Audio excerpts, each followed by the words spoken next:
It's that time of the week again. It's week 6 of the 11 amateurs, 1 pro fantasy league recap. Who's ready to get into it? Let's get it started.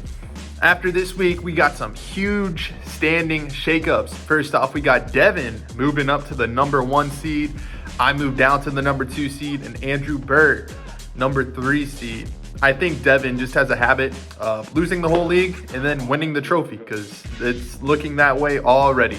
We also have 6 teams that are 3-3. So if this league stays competitive, those playoff spots are going to be pretty valuable, pretty hard to come by. So let's hope everyone just keeps playing as hard as usual.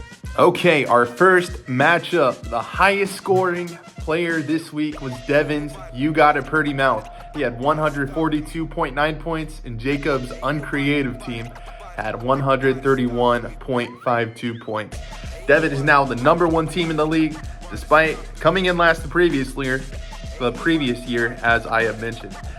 And Jacob put up the 3rd most points this week and still gets a loss. Devin had 2 top 12 running backs. He had Derrick Henry, who scored 25, and Najee, who scored 19. They are running backs 3 and 10 this week. Jacob's receivers only combined for 33, and it didn't help that Javonte Williams only put up 3 points. That's where the difference was. Devin got this match. But on one bright side for Jacob, he has Brock Bowers. Davante Adams is gone. He's going to be the main beneficiary of that move, and Bowers tied in 1 season, baby. Let's go. Up next, we have Andrew, who is now 4-2. He went up against Nate Monin and took the W, 139-97.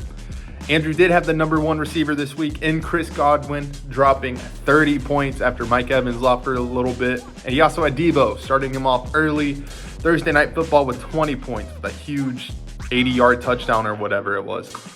And he still wins despite dropping Mark Andrews, who scored the 3rd most tight end points. So is that going to be a drop he regrets? On the other hand, Nate had Baker Mayfield, Laser Mayfield, if you know, you know.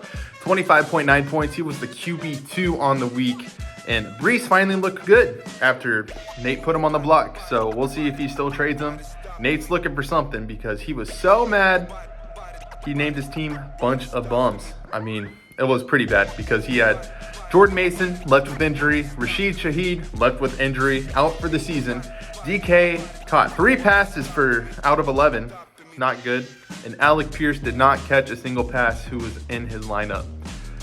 Let's hope it gets better for you, Nate. But after trading CMC, we'll see. We finally have all teams that have a win. Dan Monin beat Brandon Vermillion 126-109. They're both 1-5. And Dan, he's feeling good after that one. He had Josh Allen, who was QB5, and Bijan, who was running back 4. Dan's kicker and defense combined for 40 points. That was the difference. Dan also played James Cook, who had 0 points. Yes, that's right. He was inactive for Monday Night Football.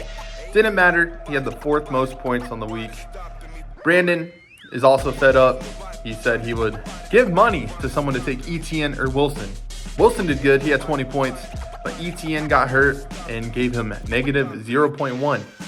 Some bright spots despite the loss of Brandon was Kittle. He was a tight end 2 with 20 points on the week.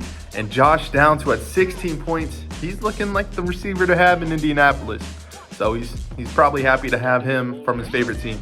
Now we have Ethan versus Keegan. They're both 3-3. And Ethan takes this one 118-106. AJ Brown is finally back for Ethan, got him a solid 20 points. He definitely missed him after only playing week 1. And Lazard, who was in a slot, scored another touchdown, gave Ethan another 20. But with Adams going to New York, this could make Lazard less valuable. Will he be able to trade him? Will he drop him? Only have to find out. Ethan also had Keenan Allen and Romeo Doubs. They both scored 18 points, but they were on his bench. So he's lucky he got that win. Keegan also had some problems with his bench. He sat Tank Dell, who scored 15, Jordan Love, who scored 25, and Cole Kmet, the tight end, won this week with 21.5 points. He did play Justin Fields, Zach Moss, and Braylon Allen, who did not score that much. So this loss definitely on you, Keegan. Let's move on to the commissions team. Yes, that's right. I played Dan Saul this week and won 115-78.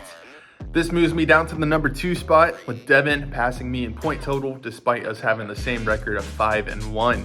I had a lot of buys this week and a lot of inactive players. I sat Mahomes, Kareem, Kyron, and Devontae Adams, and Waddle. They all had buy or they were not playing. I also just picked up the aforementioned Mark Andrews from Andrew for $8, so we'll see. Will he replace my Pat Freiermuth, he's been solid. It was a rough week for Dan Saul. He had the lowest point total this week. Jalen Hurts did fine for him, 21 points. Jalen Reed did fine as well, 11.8 points, but he left with injury, so hopefully he gets better. Dan Saul definitely needs him. For our last matchup of the week, we got Reedy versus Alex. Reedy took this one 99-88.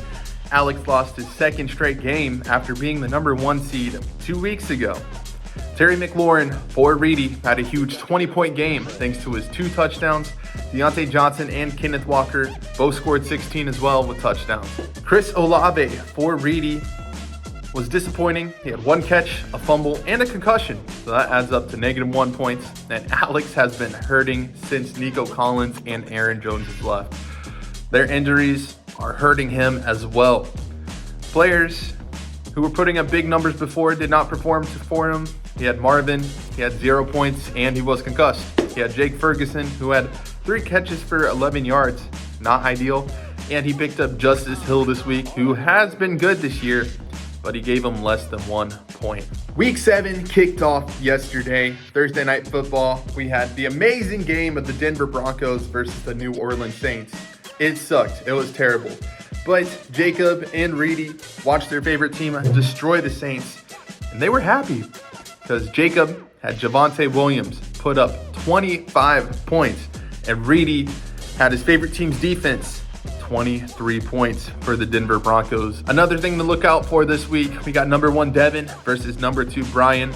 Should be a good match, and we love a good brotherly battle between Dan Monin and Nate Monin.